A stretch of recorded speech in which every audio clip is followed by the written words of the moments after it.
Hello again and welcome to the Warhammer 40k Imperial Guard Tactics video. Now before we get into today's video, I'd like to say a huge thank you to Dan for sending in these fantastic pictures of his custom Talon Desert Raiders. Very interesting models, obviously lots of conversions going on here. There's a certain theme throughout the mod as well. Really, obviously a lot of attention to detail, a lot of good conversions in there as well, and interestingly the acrylic bases, very nice. So thank you for sending these models in, Baz.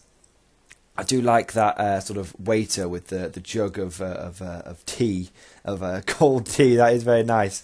If anyone else has got any cool pictures they want to send in to me, please post on my Facebook page. There will be a link down in the description below.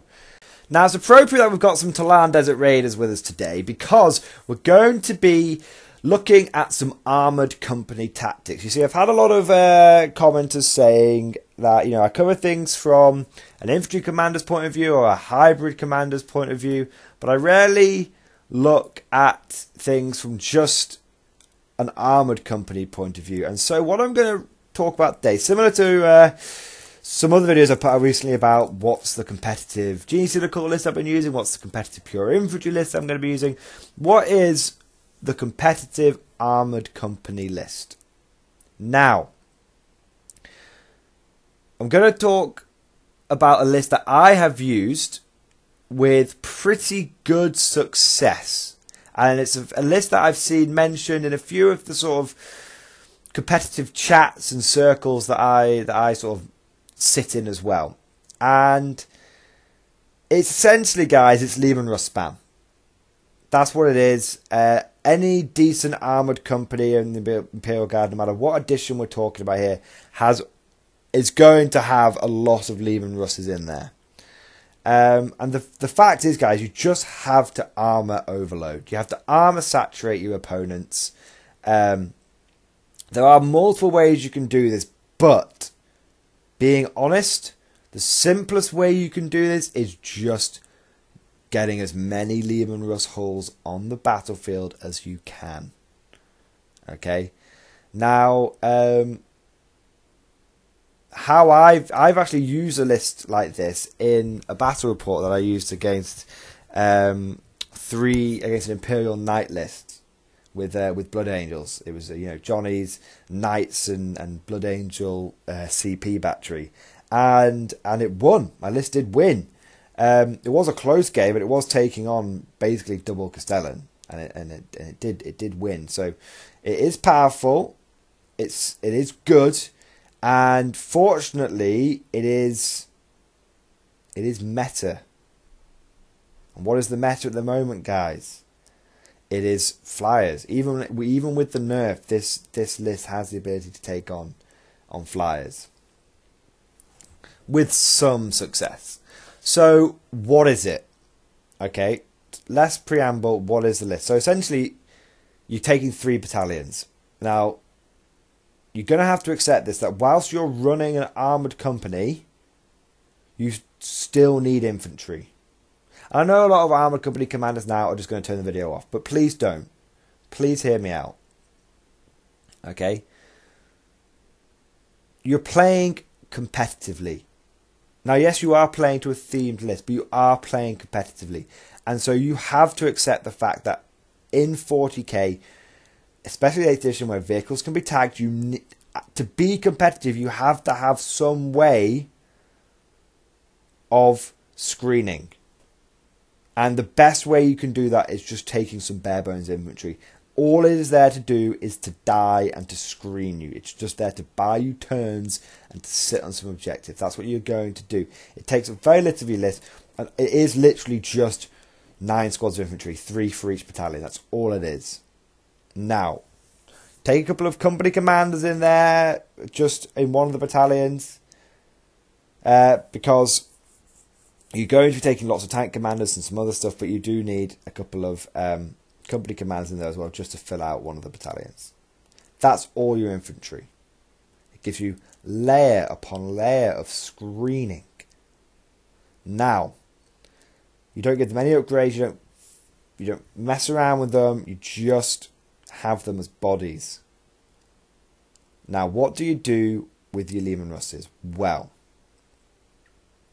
straight away, no questions asked, you're going to take 3 tank commanders. Don't even hesitate, don't even think about it, you're just going to take 3 tank commanders. You're going to give each one of those tank commanders a battle cannon and a las cannon in the hull. The reason you're going to spring for that las cannon is to give you a little bit of extra punch. You can't just rely on strength 8. Especially if you're coming up against things like knights. You can't just rely on things like strength 8. You need things with a bit more punch. So, spring for the battle cannons, and which are expensive heavy weapon option now, and spring for the las cannon. You've got the extra ballistic skills to take advantage of it. You're also going to be taking the Emperor's Fist Vigilist attachment, and one of those tank commanders is going to get the Hammer of Sunderance relic battle cannon for the flat 3 damage. Very good. Now, to make this competitive, you're going to have to go Cadian. I know straight away some of you are going to go, what about Catachan? Okay, there's a reason we're going Cadian. We need access to that extra tank commander in the form of Pask. We need him. There's no questions asked about it. We need it. We need the fact that he hits on 2s as well. Okay? And again, you're going to give him a battle cannon and a las cannon in the hull. This is the minimum of what you've got to do. Now, you've already got 4 Lehman Russes on the field of battle. You've already got 4 battle cannons. You've already got 4 las cannons. Okay. Now the reason you're looking at battle cannons, and you're looking at tank commanders, and you're looking at Cadians. It all comes together because you're going to want to be staying still a lot of the time with these guys, which gives you the inbuilt reroll 1s to hit. Which means the orders on your tank commanders can order themselves. The Cadian tank order, pound them into dust, which allows them to reroll the number of shots of the battle cannon. So you get the benefit of Catachan via your order, and you get the benefit of Cadian by staying still and getting the reroll 1s to hit. Now, what Pask you're going to want to do with Pask is he hits on 2s anyway, and he's going to be rerolling 1s anyway. And what you're going to do is he gets 2 orders, and one of those orders you're going to use on himself, and he's going to tell himself to reroll, pound them into dust, reroll random number of shots. Okay, that's definitely what you're going to want to do. Now, Pask is very important, because imagine you're playing something like Flyer Spam.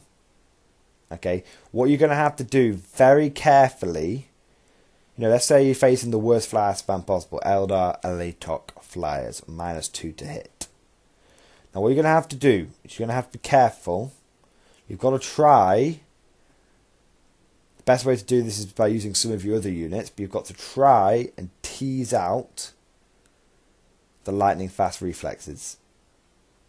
Okay, you've got to try and tease that out, because it's going to make you the -3 to hit. You want to try and tease that. You can use Pask, but essentially, because he's still going to be hitting on 3s. He's still going to be hitting on 5s, sorry.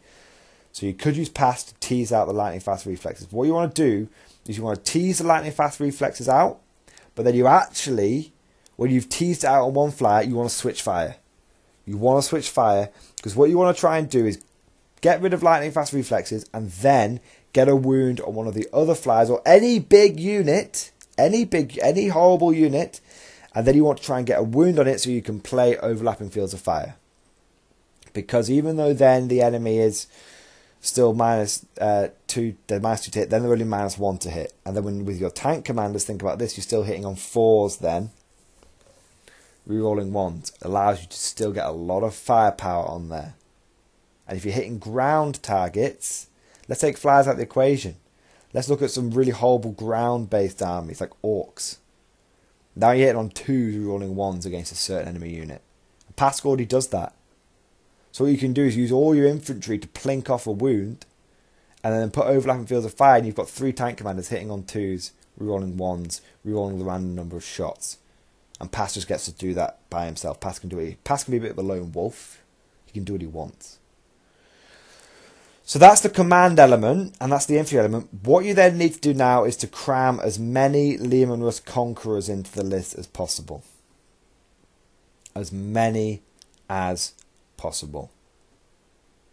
Okay, and again, typically you can get 4 or 5 Lemurous Conquerors.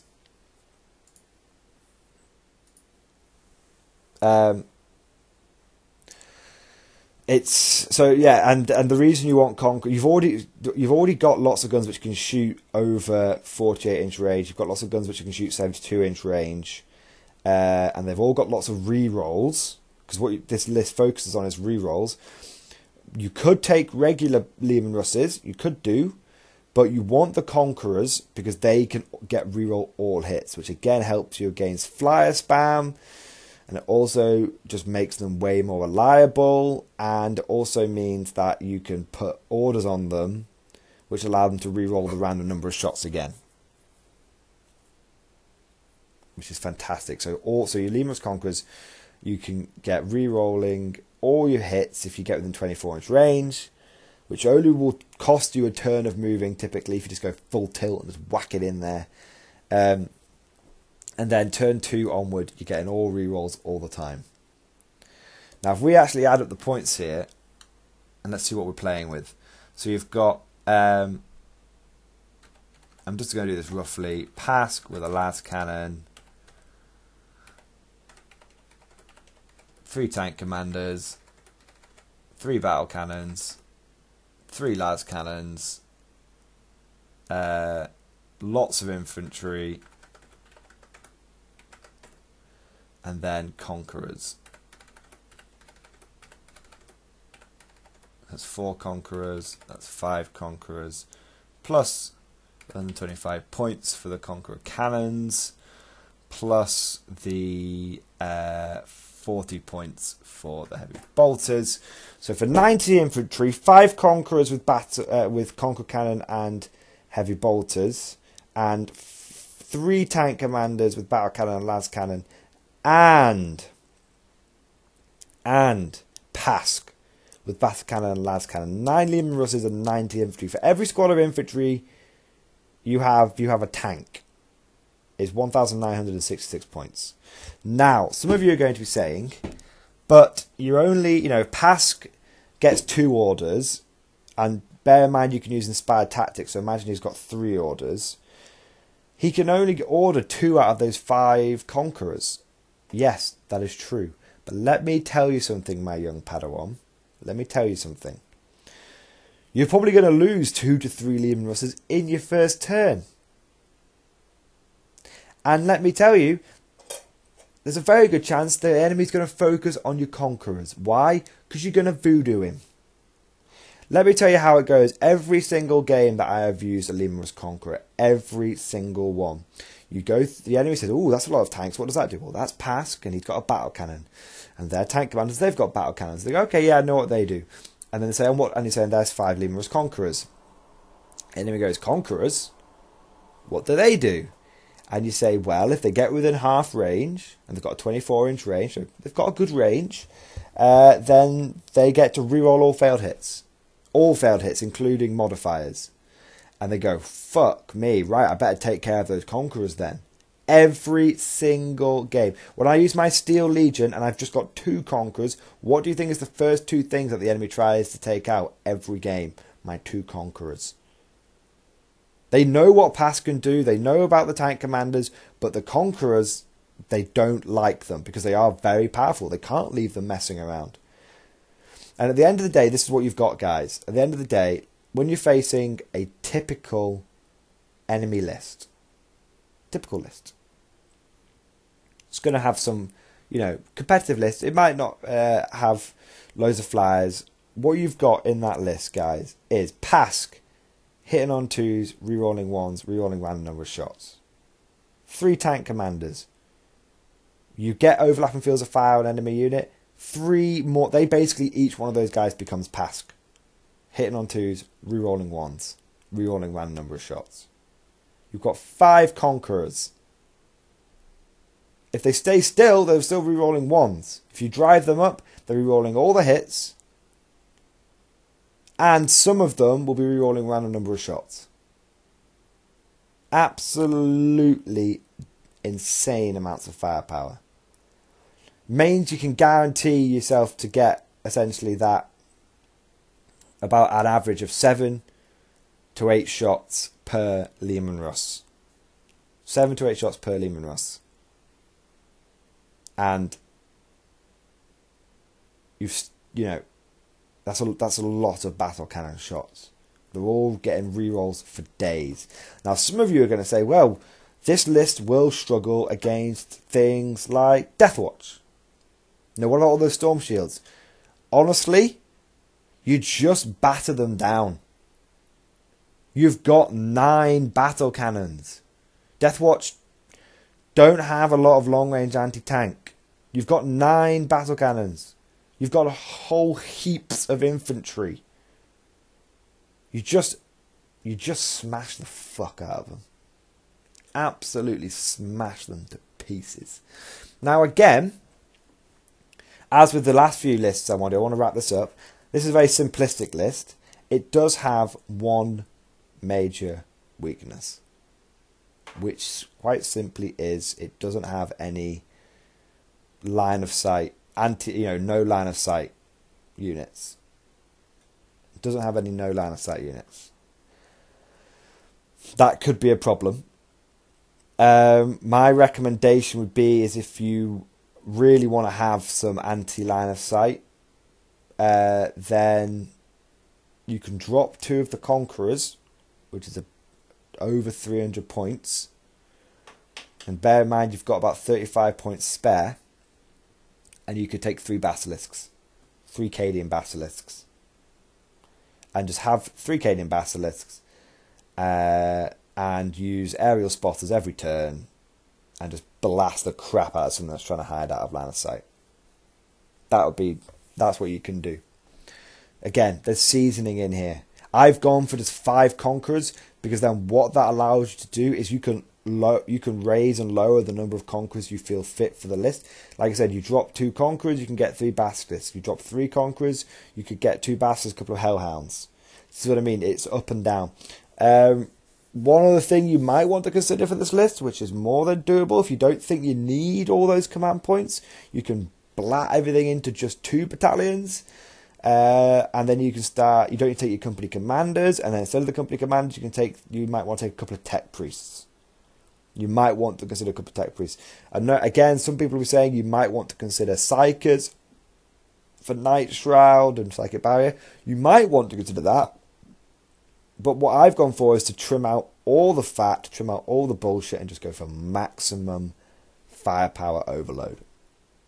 But you can raise and lower things. But remember, for every tank you're taking out, you're reducing armor saturation, which does reduce the effectiveness of the list. The minimum Lehman Russes you can use to get this list to be effective is 7. That's what I found from experience. 7. If you have any less than that, you're going to lose 3 in a turn. You're only going to have 3 Lehman Russes left. It's not going to be enough. Don't worry about the infantry. The infantry is probably barely going to get targeted.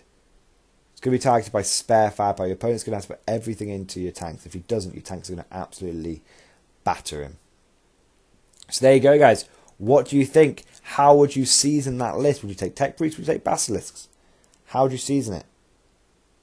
Thank you for watching, and of course, I'll see you guys next time.